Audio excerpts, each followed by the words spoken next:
Bonjour à tous, ici Alexandre Barthélémy. Bienvenue pour ce module questions-réponses sur l'école de la croissance externe.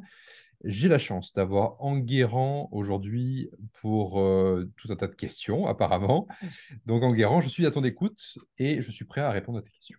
Alors, tout un tas de questions, hein. Salut Alexandre. Tout un tas de questions, je ne sais pas si c'est exactement l'expression, mais oui, oui, j'ai quelques questions, puisque comme tu sais, moi je connais déjà quand même tout ce qui est process de reprise, puisque j'étais déjà dedans. Ça fait un an que je bosse là-dessus. Euh, Toujours est-il que toi, tu as une approche, une vision qui m'intéresse, qui est très complémentaire avec toutes celles que j'ai pu avoir jusqu'à maintenant.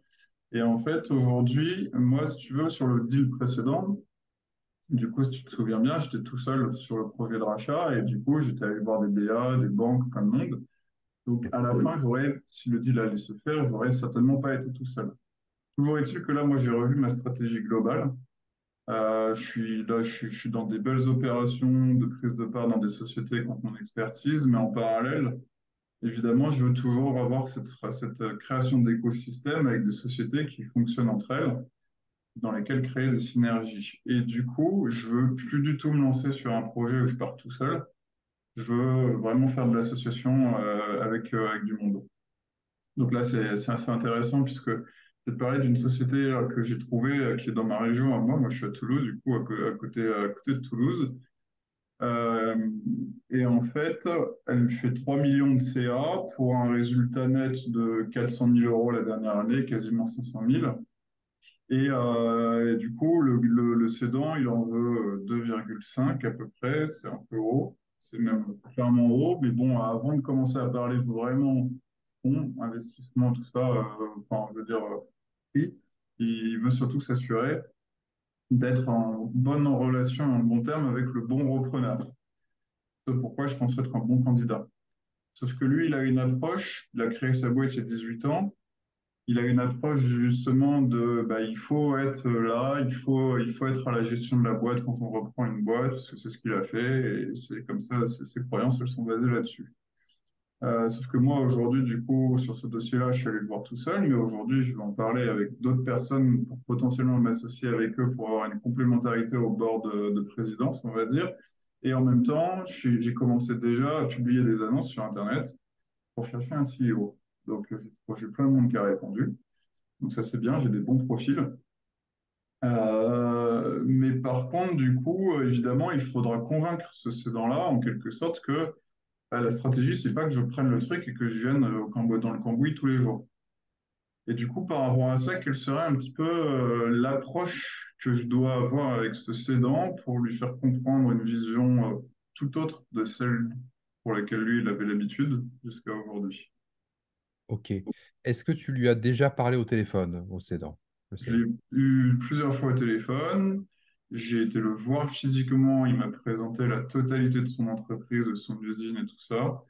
Oui, oui, donc j'avais bloqué 1 heure avec lui. Je suis resté 2 heures et demie, 3 heures dans son usine à la fin de la journée. Et du coup, voilà, on a parlé d'homme à homme, entre guillemets, d'égal à égal, quoi. Donc, il y a déjà une première relation qui s'est faite. Et donc, tout ça s'est fait même avant qu'il commence à me donner des bilans. Il s'est dit, voilà, d'abord, on se rencontre et puis on verra après. Et là, j'ai reçu les bilans 2 semaines après. Mais voilà. Ok, très bien. Alors, c'est vrai que généralement, quand tu... Alors, tout ce process de faire comprendre au cédant que tu ne seras pas le dirigeant opérationnel, Ouais, de ne pas se créer un deuxième ni troisième job, bien entendu. Ça se fait normalement lorsque tu te présentes lors du premier call, lors du premier rendez-vous téléphonique, où tu dis clairement, voilà, aujourd'hui, moi, alors, où j'ai déjà, où je souhaite viser des entreprises dans divers secteurs d'activité. Forcément, je ne suis pas opérationnel dans les sociétés que je rachète, mais je mets quelqu'un qui est beaucoup plus expérimenté que moi à la tête de la structure pour la pérenniser. Non, ça se fait au début, ça. En effet, toi, tu as déjà fait tout ça, donc ce serait incohérent de te représenter de nouveau quand même, enfin du moins, ce ne serait pas du tout approprié. Donc le but ici, c'est clairement de lui faire comprendre, et je pense que tu as dû le faire déjà en partie, c'est que tu es loin d'être expert du secteur d'activité, et ça, ouais. qu'aujourd'hui, tu es bien, bien plus doué pour la stratégie, pour le marketing, pour la communication, ou pour d'autres choses dans lesquelles tu excelles, que gérer les affaires au quotidien. Donc, ton rôle, en effet, c'est alors ou d'embaucher quelqu'un d'extérieur, et là, à ce moment-là, tu n'hésiteras pas à lui soumettre les CV pour le recruter ensemble. L'acquisition, c'est pas une négociation entre deux personnes qui combattent, c'est vraiment Hmm. se mettre chaise à côté de chaise et créer le deal parfait. Mais créer le deal parfait, ça implique aussi aux cédants d'être rassurés sur l'après. Et encore plus, s'il y a une partie de crédit vendeur que tu vas, j'imagine, glisser aussi dans le deal, dans la tarte au deal, si on appelle ça la deal pie, voilà, de cette entreprise-là. Donc aujourd'hui, le but, c'est vraiment de le faire participer au recrutement.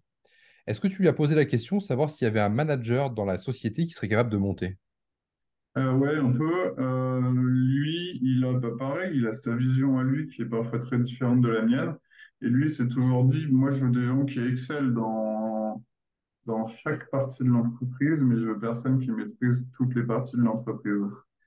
Et pour éviter les frictions entre eux. C'est comme ça qu'il voit les choses. Et du coup, il a vu des personnes, enfin, il a repéré des personnes fidèles qui peuvent, entre guillemets, leader, on va dire, des équipes, mais pas la totalité de l'entreprise, on va dire, à proprement parler. Ok. Et toi, tu aurais des CV qui seraient capables de gérer l'intégralité, si je comprends bien. Bah, moi, oui. Enfin, oui, aujourd'hui, j'ai reçu entre 20 et 25 CV. Ok, ça, tu n'as peut-être les deux tiers ou les trois quarts qu'on peut directement mettre de côté. Il y a quelques très bons candidats qui seraient bien meilleurs CEO que moi. Donc oui. Ok. Bon, bah, mon conseil, dans tous les cas, c'est de lui dire que, bah, dans tous les cas, c'est jamais toi qui irais piloter la boîte. Si c'est ce qu'il veut, c'est deal breaker. Donc là, il ne faut pas hésiter à se lever et à partir, parce que dans tous les cas, s'il est bloqué là-dessus, ça va te péter dans les doigts, malheureusement, plus tard dans le deal, une fois que tu auras signé la lettre d'intention. Et je sais que tu veux plus perdre de temps. Donc, Hmm. autant gagner du temps là-dessus. Et s'il est d'accord sur ce principe-là, c'est de le faire participer au recrutement du CEO. Ouais, ouais, c'est une bonne idée, ouais. Ok, ouais, c'est clair.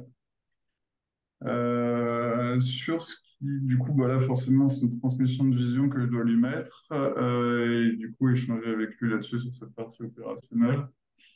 Si maintenant je reparle encore un peu plus global, un peu plus solidiste, sur un deal, parce que là, comme je disais, il en veut beaucoup. Il va falloir essayer de lui faire comprendre que sa société, elle ne vaut pas 2,5 millions. Mais bon, ça, voilà, j'ai déjà écouté un peu tes vidéos et j'ai déjà plus ou moins ton avis sur le sujet de comment il a amené le deal à la baisse. Toujours est-il que sur la partie financement d'un montant qui est supérieur à 1 million, moi aujourd'hui, en effet, grâce à mon réseau qui s'est considérablement amélioré ces dernières années, je sais que je suis capable d'aller chercher des fonds à aller peut-être jusqu'à 1 million. On peut décomposer avec une petite partie crédit vendeur ou des choses comme ça. Toujours est-il qu'aujourd'hui, comme tu l'as dit très justement, je ne veux plus perdre de temps. Et du coup, comme je l'ai dit aussi moi avant, au début, au début de la vidéo, là, notre échange, l'un des moyens pour moi pour plus perdre de temps, c'est vraiment l'association. Est-ce que ça te semble pertinent?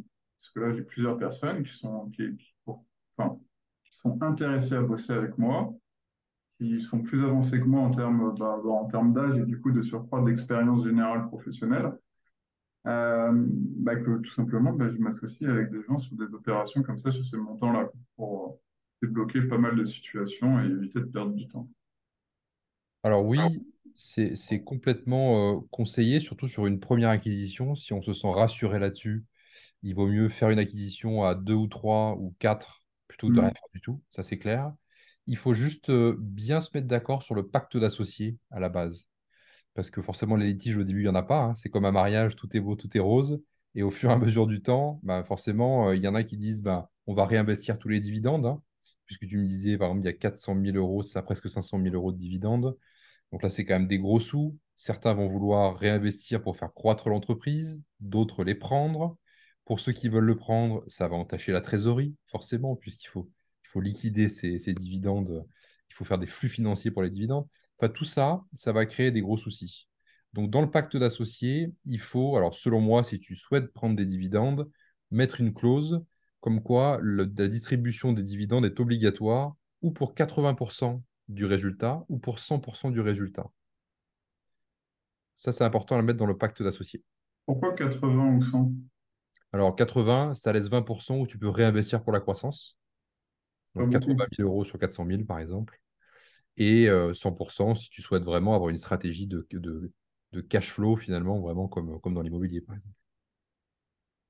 Ouais, alors, toutes les personnes avec qui je veux m'associer, moi, enfin, je ne vise que des investisseurs, donc que des gens qui sont prêts à réinvestir derrière.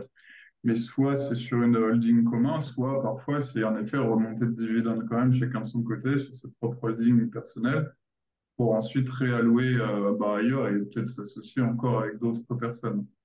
Donc ça, c'est oui, en effet, c'est quelque chose à bien verrouiller au niveau de l'association, au niveau du pacte d'associés. Ouais. Oui, je peux t'envoyer d'ailleurs, en parlant de ça, un pacte d'associés dont je me sers pour mes participations minoritaires. Ça, je peux te l'envoyer par mail ou même dans le groupe, hein, ça peut toujours servir. C'est une ressource supplémentaire. Et là-dessus, il y a donc la politique de distribution des dividendes, mais il y a aussi d'autres points qui te permettent, si vous êtes 2, 3, 4, de ne pas se tirer dans les pattes, justement.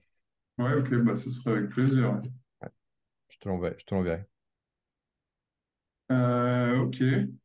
Non, bon, bah voilà, dans l'ensemble, c'est à peu près les questions que j'avais en ce moment en tête, parce que forcément, j'ai réfléchi à cette stratégie là pendant tout le mois d'août. J'ai pas mal d'axes à réfléchir sur ce dossier-là. Et évidemment, je cherche d'autres sociétés, puisque comme tu l'as dit très justement, je ne veux pas perdre de temps. Ok, après, bon, j'ai d'autres sujets, mais ça, je sais que ça va plus être compliqué de tirer les verres du nez, mais bon. C'est évidemment la partie financement, mais bon, ça, je me bats de mon côté pour trouver. Et ça marche. Eh ben, écoute, si tu as en effet terminé tes questions, je te remercie en tout cas, Enguerrand, pour toutes tes questions. Je t'envoie comme prévu le pacte d'associés où je le mets directement sur le groupe L'école de la croissance externe. Et puis j'espère que tu vas pouvoir avancer sur ce deal, en tout cas. Ouais, trop bien, merci à toi en tout cas. Merci, Enguerrand. À bientôt.